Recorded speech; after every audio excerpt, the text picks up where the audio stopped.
నమస్తే బ్రదర్. నమస్తే. ఎక్కడి నుంచి వచ్చారు మీరు? నా శంకర్పల్లి మండల్ చందీపా విలేజ్. ఎట్లుంది కేసీఆర్ పరిపాలన, ఎట్లుంది రేవంత్ రెడ్డి గారి పరిపాలన ఎట్లుంది? కేసీఆర్ పరిపాలన బంగారం లేకుండే, మన రేవంత్ రెడ్డి పరిపాలన ఇనుము లేక ఉన్నది. ఇనుము లేకలు ఉంది. ఇనుము లేక ఉంది.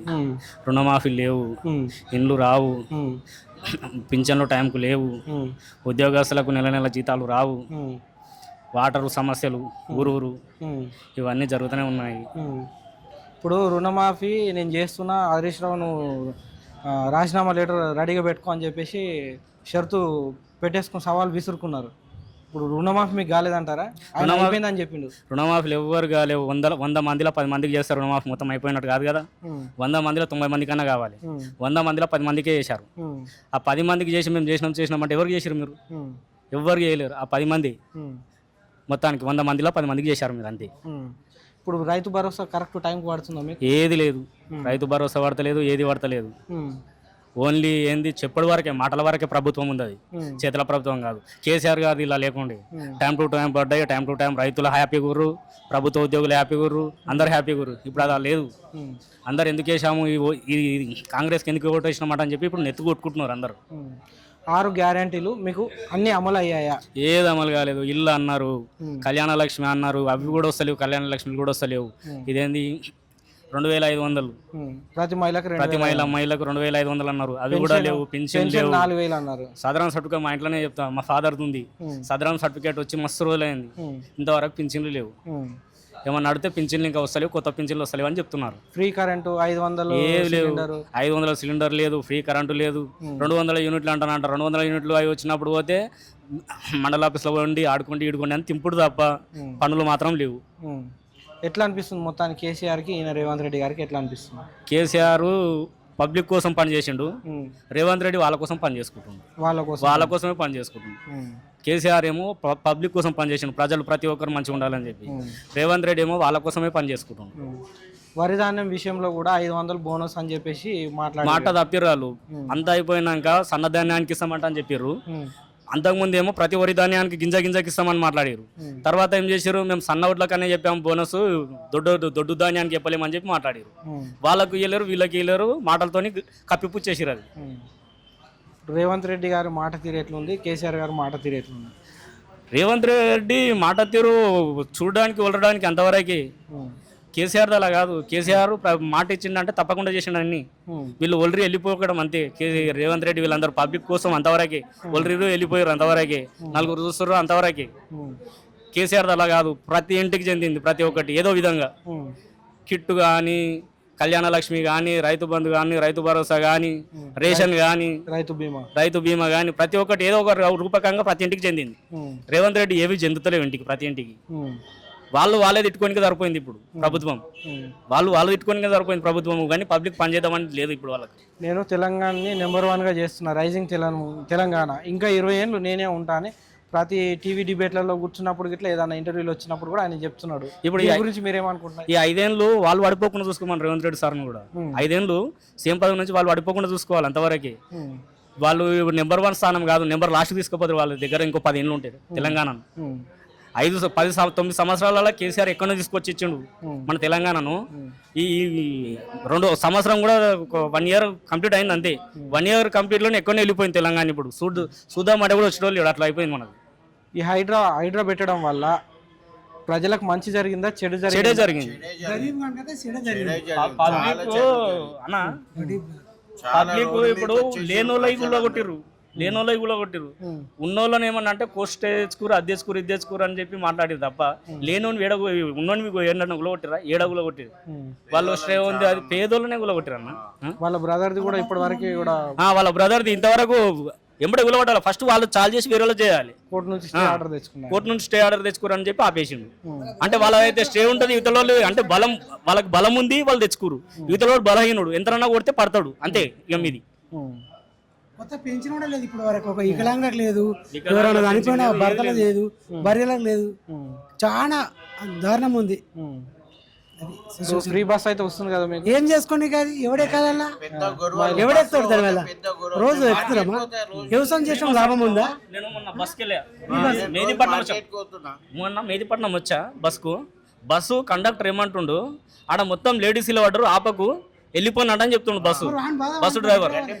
వాళ్ళను ఎందుకన్నా మీరు బస్సు ఎందుకు ఆపరంట నేను అడిగిన. అడిగితే ఏమంటుండు, మాకు డిపోలు పైసలు తీసుకొని రమ్మంటారు, మేము మెడికల్ తీసుకోవాలి, లేడీస్ ఎక్కితే మొత్తం ఫ్రీ ఉంటుంది, బాయ్స్ ఎక్కితేనే మాకు పైసలు వస్తాయి, డిపోలు ఏమో మమ్మల్ని ఇట్లా దమ్ము చేస్తారని చెప్తుండే ఆయన. మీరు లేడీస్ ఉంటే ఆపరామరా అంటే ఆపుతలేము, పబ్లిక్ అక్కడ బాయ్స్ ఉంటే ఆపుతాం, లేకపోతే అవుతుంది అంటని చెప్పి మాట్లాడుతున్నాం. వాళ్ళ బాధ వాళ్ళకేమో రాత్రి టాకలకు వాళ్ళకి పైసలు కావాలని వాళ్ళని టార్చర్ పెడుతురు. ఫ్రీ బస్సెస్ ఇస్తున్నామంట అని చెప్పి నోటి మాటలు చెప్తారు. ఎవడు ఇమ్మన్నాడు మిమ్మల్ని, ఇదంతా ఎవరు తిప్పలు పెట్టమన్నాడు పబ్లిక్ ను. ఇప్పుడు ఎండాకాలం వస్తుంది, రోజు పొద్దున మార్నింగ్ రోజు కరెంట్ పోతుంది, ఎందుకు పోతుందో తెలియదు. ఏమన్నా అంటే లైన్ ఖరాబ్ ఉందంట అని మాట్లాడతారు. లైన్ ఖరాబ్ ఉంది, ప్రతిరోజు లైన్ ఖరాబ్ ఉంటుందా? ప్రతిరోజు అయితే లైన్ ఖరాబ్ ఉండదు కదా. కళ్యాణ లక్ష్మి ఇంతవరకు లేదు, 2 సార్లు అప్లై పెట్టిన, ఇంతవరకు కళ్యాణ లక్ష్మి పెళ్లి పత్రిక పెట్టుకొని వచ్చిన 2 రోజులనే మీకు కళ్యాణ లక్ష్మి వస్తుంది, తులం బంగారం వస్తుంది అనేది ఇంతవరకు రాలేదు. 2 సార్లు అప్లై పెట్టినా సార్, ఇప్పటి వరకు. ఎన్ని రోజులు అవుతుంది మ్యారేజ్ అయ్యి? ఎన్ని రోజులు? 3 సంవత్సరాలు అవుతుంది. నాది వచ్చింది కేసీఆర్ ఉన్నప్పుడు వచ్చింది. ఇప్పుడు ఈయన వచ్చిన తర్వాత ఏం లేదు. మీ మరదలు మ్యారేజ్ అయిందని అంటున్నావు కదా, ఎన్ని రోజులు అవుతుంది అయ్యి? 6 నెలలు అవుతుంది సార్. 6 నెలలు అవుతుంది. 2 సార్లు అప్లై పెట్టినా, ఇంతవరకు లేదు. మరి ఏంది ప్రభుత్వం ఏం చేస్తున్నారు? రేవంత్ రెడ్డి ఏం చేస్తుంది? ఇంతకే ఆలాలే కొట్లాడుతారు. సరైన కరెంట్ వస్తలేదు, మోటార్లు నడుస్తలేవు, మోటార్లు కాలిపోతున్నాయి, ఆ రైతులకు చాలా ఇబ్బంది అవుతున్నది. కరెంట్ ఇస్తున్నాం, ఫ్రీ కరెంట్ ఇస్తున్నాం, అది ఇస్తున్నాం అంటే చెప్తున్నాడు కానీ సరైన కరెంటే వస్తలేదు. అసలు కరెంటు టీఆర్ఎస్ వాళ్ళు బంద్ చేపిస్తారు అది అని చెప్పి. బంద్ చెప్పి ఏమవసరం? నీ ప్రభుత్వం ఉన్నప్పుడు నువ్వు విడవాలి కదా, వాళ్ళు ఎందుకు పంచారు? వాళ్ళ హయాంలో మంచిగా వచ్చింది, ఇప్పుడు వస్తలేదు కరెంట్. ఇప్పుడు మోటార్ అసలు నడుస్తారు, పగలు అసలు నడుస్తారు, నైట్ పూట పెడితేనే నడుస్తుంది మోటార్. ఆ నైట్ పూట పోయి ఇలా పెట్టుకోవాల్సి వస్తుంది. పగలు అసలే మోటార్ కరెంట్ మోటార్ నడుస్తుంది.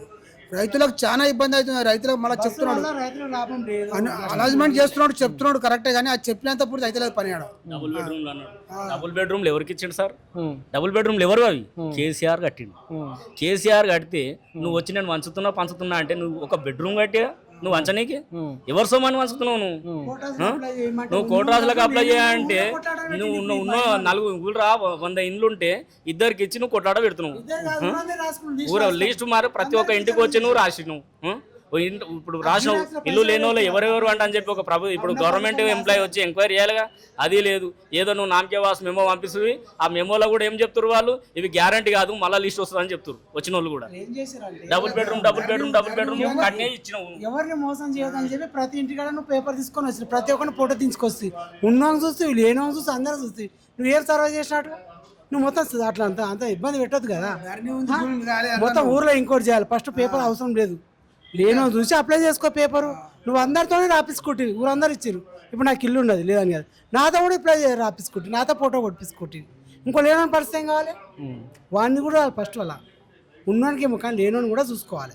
అది రాజకీయం అంటే. ఉన్న లీడర్ కానీ ఉన్న ప్రజా నాయకుడు ఎవరైనా అది ఫలితం. అది కార్తీక్, ఇప్పటికిప్పుడు ఎలక్షన్లు పెడితే ఏ పార్టీ గెలుస్తుంది? కాంగ్రెసా, బీఆర్ఎస్ఆ, బీజేపీ? BRS bumper majority. 150 సీట్లకు ఏమి 100 సీట్లకు ఏం తక్కువ రావు. 120 సీట్లకు 100 సీట్లు బరాబర్ వస్తుంది, వేరేది ఏది రాదు. అందరికి అర్థమైపోయింది ఎందుకు వేసినామంట అని చెప్పి నెత్తి కొట్టుకుంటారు. ఇప్పుడు యాదయ్య మాకు కాన్స్టిట్యున్సీ, మా చేవెల కాన్స్టిట్యున్సీకి యాదయ్య 250 ఓట్లతోనో ఏమో గెలిచిండు. ఇప్పుడు మేము కష్టపడేపటికి నైట్ పగలు కష్టపడడం. అప్పుడు టీఆర్ఎస్లు ఉండండి చెప్పి, బీఆర్ఎస్లు ఉండండి చెప్పి. ఇప్పుడు అదే యాదయ్యను రాజీనామా చేసి ఎలక్షన్కి వచ్చి కాంగ్రెస్ నుంచి ఇలవాడి గెలుపుకో ఇట్లా గెలుపు ఆయన చేసుకోమని గెలుపు. కేసీఆర్ గారు కూడా ఉప ఎన్నికలు వస్తే ఖచ్చితంగా వీళ్ళు ఎవరైతే రాజీనామా చేసిరో వాళ్ళ ప్లేస్లో ఎవరైతే పార్టీ మారిరో వాళ్ళ ప్లేస్లో ఖచ్చితంగా ఉప ఎన్నికలు వస్తాయని చెప్పి అది మీకు ఆర్డర్ మొత్తం జాగ్రత్తగా ఇచ్చేసేయండి. ఖచ్చితంగా బీఆర్ఎస్ కు 100% సపోర్ట్ చేస్తాం, మద్దతు చేస్తాం. మాకు మేలు జరిగింది పార్టీ నుంచి, కీడు జరగలేదు. కాంగ్రెస్ నుంచి కీడు జరుగుతుంది, మేలు జరుగుతలేదు. ఒక్క రొట్టేసి 100 మందికి తాకలాట పెడుతుండు రేవంత్ రెడ్డి. కేసీఆర్ 100 మందికి 100 రొట్టెలు వేసిండు, అరే తినుండి ఉండుండి అంట అని చెప్పి. ఇది ఈ కరోనా టైం కూడా రేవంత్ రెడ్డి పాలనలో వచ్చిన ఉంటే పబ్లిక్ అంతా చచ్చిపోతారు అన్న. పబ్లిక్ అంతా కేసీఆర్ ఒకటే చెప్పిండు, బల్సురాకు తినైనా సరే బతుకుండి ఎట్లా బతుకుదాముండి తర్వాత అంట అని చెప్పిండు. ఈ రేవంత్ రెడ్డి అట్లా లేదు. మీరు సచిన వాళ్ళు లెక్క పోయిన వాళ్ళు పోయి ఉన్నోళ్ళం అయితే బతుకుదామని లెక్కకు వస్తుండేది ఈ పాలన మాత్రం. రేవంత్ కేసీఆర్ అట్లా లేకుండే బల్సు రాక తిని సరే బతుకుదాముండి మనిషికి గంజో గట్టుకో దీన్ని బతుకుదామంట అని చెప్పిండు. కానీ ఇదే రేవంత్ రెడ్డి పాలనలో మాత్రము కరోనా వచ్చినట్టే మాత్రం అందరం చచ్చిపోతుంది. ఇది మాత్రం కన్ఫర్మ్.